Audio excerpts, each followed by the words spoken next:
Hello there, welcome to my review of the Rockford Files, Season 3, Episode 22, Dirty Money, Black Light.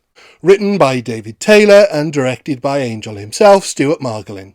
The episode begins with a couple of goons turning over Rocky's place, looking for something they were expecting Rocky to get in the mail. Meanwhile, Jim is meeting with Angel as Angel gets a haircut from a young Craig Wasson, long before he appeared in Brian De Palma's Body Double. Angel wants to borrow $100 from Rocky, but he's in Hawaii and Jim has his mail, which is why the goons couldn't find it. Angel owes Electric Larry, and it's not long before he gets a shakedown from Larry's goons, including a pre-Karate Kid Martin Cove. An enemy deserves no mercy. When Jim goes through Rocky's mail, he finds a stack of $100 bills, two of which Angel pockets. And it becomes clear what the goons were looking for, although not why. Jim eventually notices that Angel has taken a couple of bills, but not before Angel has changed them at the bank, and it turns out the teller also takes an interest in the money, or at least the serial numbers, which match a list he's holding. We then check in with Dennis, who is at the morgue with a couple of federal agents, and they are being very tight-lipped as to why they're interested in a particular corpse.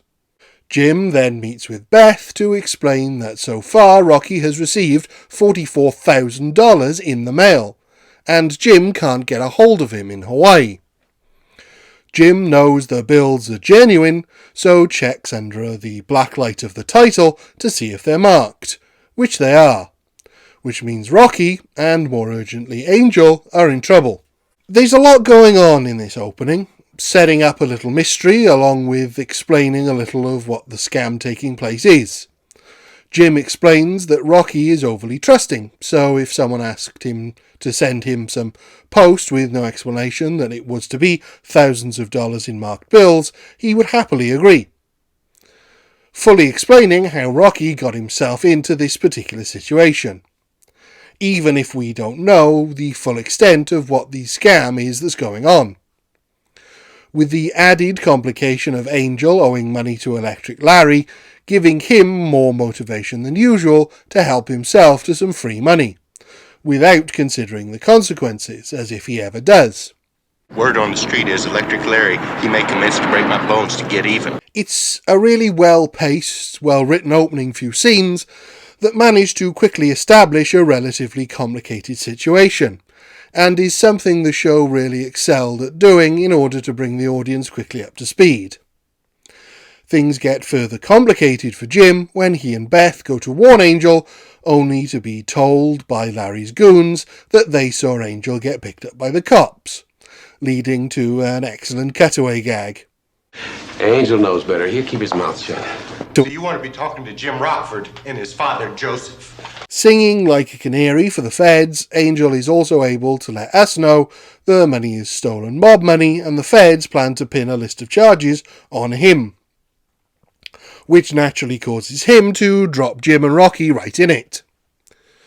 Jim is approached by the first set of goons wanting to make a deal for the papers he's received, but Jim quickly gets the measure of them and plays hardball, before finding out that there's now a warrant out for Rocky and Angel's in stir. That wouldn't be healthy. Hey, don't come on like that. You don't have the style, and you don't have the weight. We get another great example of how Jim is able to quickly size up his opposition in any given circumstances, and respond to them with the respect, or in this case lack of, that they deserve. We've seen him be terrified of genuinely scary people, but here, as with Larry's goons, we know they aren't a real threat, and if they start to become threatening, he has just the right ruse plans to beat them. After shaking the low-level hoods, Jim meets with Dennis, and they exchange information. As a result of this, Jim plans to meet Loan Shark Electric Larry, played by a pre-Magnum Roger E. Mosley, Pickled egg, please. borrowing $20,000 off him, while also setting him up for Dennis to scoop up. I've been trying to bust Larry for years. Jim meets with the feds, and we get some very funny scenes of him dealing with them, holding all the cards, which is a rare position for Jim to be in. It doesn't even start to explain it. The courier was supposed to... Hey, Steiner. Wolf. Jennifer's in a school recital tonight. I wanted to get out of here at a decent hour for once. You don't have kids, you don't know. He gives the feds the clean money he borrowed from Larry, all while being watched by one of Larry's goons, which scares Larry and gives Jim some time to figure out what is really going on. He finds out who gave Rocky the free vacation. It is, of course, the goons who trashed Rocky's place in the opening, and this gives Jim the final puzzle piece that he needs. They caught an undercover Fed marking the money that they had skimmed from the mob in Las Vegas, and after a scuffle, he fell out of a window.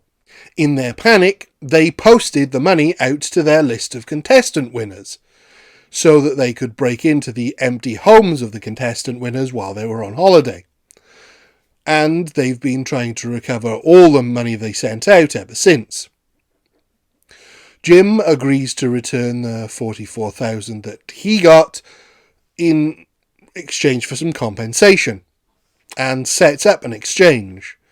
But before he can make the exchange, he's caught by Larry, who insists on going with him. The cops and the feds arrive as a shootout ensues, and with everyone involved in the scam and everyone working for Larry arrested, Jim manages to get Rocky and Angel out of trouble with the feds. You know, I still can't figure out how them federal fellas found out I was in Honolulu. Except you, Mr. Martin. I would like to thank you personally for the information you gave us. This is a fun episode where the low stakes are set out from the start and nothing really ever gets too heavy. Normally, I might find the guns blazing ending a bit unsatisfactory, but in this case it was at least a potential part of Rockford's plan. And it's not as if the show does this on a regular basis. I really like the fact that Jim manages to get paid, even without actually having a case, and in a way no one can really check up on it. It's not quite the perfect dovetailing of two different stories, as Angel's loan shark problem and the mystery of the mailed money don't quite gel, but it's close enough to working that it remains a fun watch. It definitely feels like a really solid attempt at a cohesive story, that perhaps could have done with a little more time to finesse, but one that I think you can overlook a few minor flaws in. I really like the way it sets up the first gang of crooks to not actually be that villainous, just naive con artists in over their head, and that the feds aren't all that sympathetic or heroic either. It makes the whole thing feel like three dubious groups who all exploit others being exploited by Jim to make sure that his dad is protected, which is a really nice little subtext for the episode. It's not perfect, but it's close enough for me to give this a 5 out of 5. Thank you. Goodbye.